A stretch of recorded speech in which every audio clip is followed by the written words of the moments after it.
चाहे इसमें एक दिन लगे कि 5 दिन, छक्का तो आपको छुड़ा करके रहेंगे। और ये चैलेंज कर रहे हैं जो लोग यहाँ खड़ा होकर के वीडियो रिकॉर्डिंग कर रहे हैं, जय शाह के पिताजी को भेज दीजिएगा।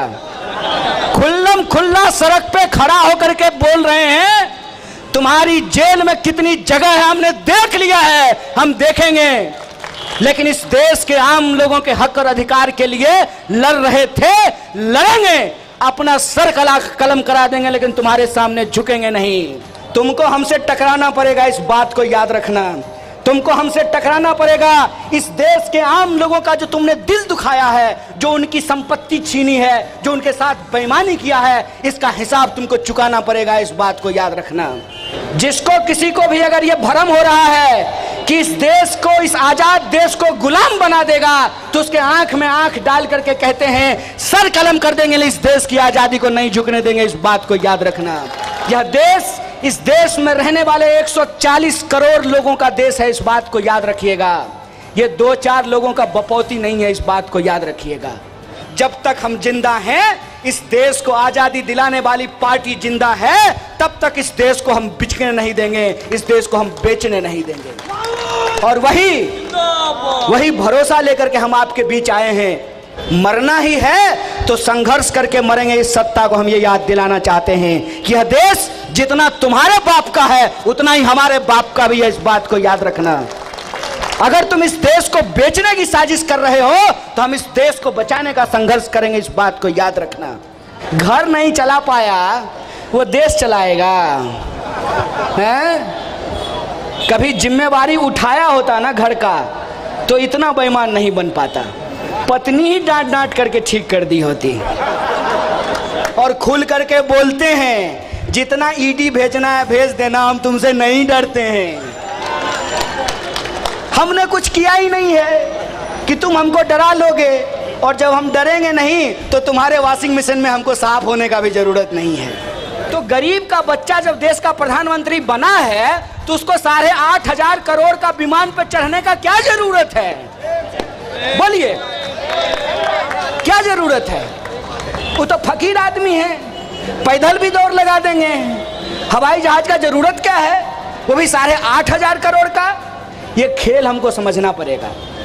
अच्छे दिन का झांसा दिखा करके, चौकीदारी का दावा करके एक ऐसा चोर आया है जो हमारा सपना भी चुरा लेना चाहता है और हमारे सपने के घर को भी छीन लेना चाहता है। बड़ा बड़ा सपना। सपना जानते हैं क्या था? पता नहीं आप लोगों को याद है कि नहीं है? याद है? खाता चेक करते हैं कि नहीं? 15 लाख रुपया आएगा। अरे अपना छोड़िए, हम तो कहते हैं कि भाजपा का कोई मित्र अगर आपका हो, मेरा तो है, तो हम उसको हम कभी कभी कहते हैं आओ ना, कहता नहीं आएंगे। क्यों नहीं? तुम फिर पूछोगे 15 लाख आया कि नहीं आया। मेरा भाजपा का जो दोस्त है, उससे आजकल बड़ी अच्छी जो है ना बातचीत होती है। हम उसको कहते हैं चलो हम तो बीजेपी को वोट नहीं दिए थे, तो हमारे खाते में 15 लाख नहीं आया, तो यह समझ में आता है। तुम्हारे में आया कि नहीं आया? बोला हमारे में भी नहीं आया। तो बोले पैसा कहाँ का गया, कहाँ? तो बोला दोस्त के पास गया है, उनके खाते में पहुँच रहा है। और क्या संयोग है, एक साथी ने कहा कि कन्हैया तू किसको कहेगा मैया। ये तो गाना है। देखिए जीवन का संयोग कैसा होता है। मोदी जी से हम हक की लड़ाई लड़ रहे हैं, और मोदी जी जिसका हक मार करके भाग गए, उसका नाम यशोदा है। मालूम है कि नहीं? नहीं बताओ। नहीं मालूम? मोदी जी की पत्नी का नाम यशोदा है। देखिए इसको कहते हैं नेचुरल जस्टिस। हमने कुछ नहीं किया है, वो जिसका हक मार करके भाग गए हैं, और जिससे हम आपके और हमारे हक के लिए लड़ रहे हैं, वो जिसका हक मारे उसका नाम यशोदा और मेरा नाम कन्हैया है। मोदी जी ये तो चलेगा, ये 2020 का मैच नहीं है, ये तो टेस्ट मैच चलेगा। चाहे इसमें एक दिन लगे कि 5 दिन, छक्का तो आपको छुड़ा करके रहेंगे। और ये चैलेंज कर रहे हैं जो लोग यहाँ खड़ा होकर के वीडियो रिकॉर्डिंग कर रहे हैं, जय शाह के पिताजी को भेज दीजिएगा। खुल्ला खुल्लम खुल्ला सड़क पे खड़ा होकर के बोल रहे हैं तुम्हारी जेल में कितनी जगह है हमने देख लिया है, हम देखेंगे। लेकिन इस देश के आम लोगों के हक और अधिकार के लिए लड़ रहे थे, लड़ेंगे, अपना सर कलम करा देंगे, लेकिन तुम्हारे सामने झुकेंगे नहीं। और तुम्हारे नोट में उतना ताकत नहीं है, तुम्हारे पास ऐसा कोई मशीन ही नहीं है कि तुम उससे एक ऐसा नोट बना लो जिससे तुम एक ईमान वाले गरीब के बच्चे को खरीद सको। इस बात को याद रखो। बिकते वो हैं जिनको अमीर होने का लालच होता है, जिनका जमीर होता है उसको कोई खरीद नहीं सकता। इस बात को याद रखना। तो ना डरा सकते हो ना खरीद सकते हो, तो क्या करोगे? फिर क्या करोगे? डरने वाले हैं नहीं, बिकने वाले हैं नहीं, तो फिर क्या करोगे? फकीर साहब दोस्त के साथ झोला लेकर के विदा लोगे। क्यों? क्योंकि तुम्हारा झूठ अब इस देश के आम लोगों को दिखने लगा है। तुम्हारा झूठ इस देश की आम महिलाओं को समझ में आने लगा है। कहते हैं हम महिलाओं को अधिकार दिलाएंगे, तो अपनी पत्नी को दिलवा देते पहले।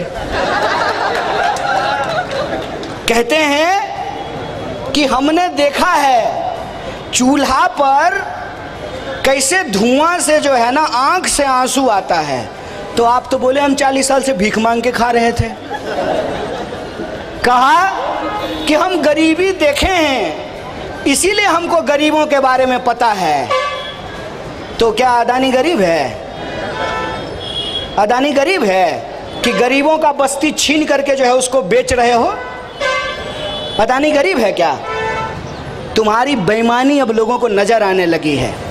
लोगों को यह समझ में आने लगा है कि तुमने किस तरीके से इस देश की सबसे पुरानी पार्टी, इस देश में आप आज कुछ भी देखते हैं, आप एम्स देखते हैं, आप आईआईटी देखते हैं, आप आईआईएम देखते हैं, आप इसरो देखते हैं, आप पार्लियामेंट देखते हैं, आप सड़क देखते हैं, आप संविधान देखते हैं, और यह जो हमारे पुलिस वाले खड़े हैं यहाँ पे, एक एक चीज को भारतीय राष्ट्रीय कांग्रेस ने बनाया।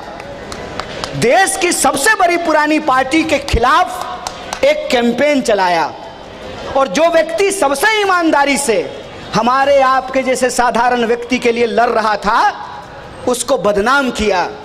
किस लिए? कि हमारे आंख में धूल झोंक करके, हमको आपस में लड़ा करके जो अंग्रेज हमारे साथ किए थे ना, वही ये हमारे साथ करना चाहते हैं। अंग्रेज क्या करते थे? भारत के लोगों को आपस में लड़ाते थे और यहाँ का धन दौलत लूट करके ब्रिटेन पहुँचाते थे। और ये अंग्रेज के चापलूस क्या कर रहे हैं? जो अंग्रेजों की जासूसी किए हैं इतिहास में, वो क्या कर रहे हैं?